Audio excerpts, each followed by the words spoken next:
42तम साधारण पुरस्कार प्रदान करने डॉक्टर गौरव दास को अनुरोध करी आज मुख्य अतिथि श्री उदय बाजपेयी महोदय को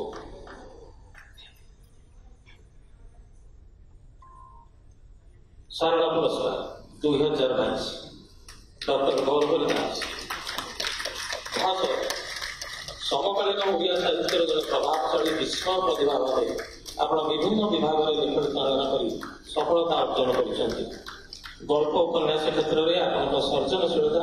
विशेष भाव सिद्ध और समृद्ध जीवन बाह्य जगत केवल नुहे अंतर्जगत को आलोचित कर कथा साहित्य दीर्घ 4 दशक काल धरी निरलस साधना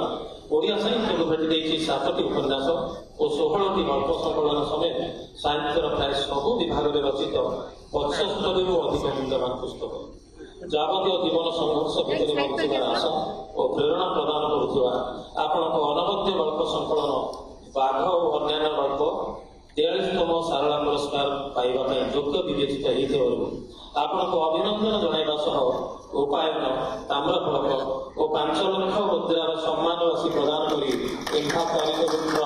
सारला पुरस्कार वितरण करी और सारला सचिवालय अशेष गर्व अनुभव करुच्छे बागदेवी माँ सारला आपण लेखन को सफल रखा सहित आपको आयुष्मान करते।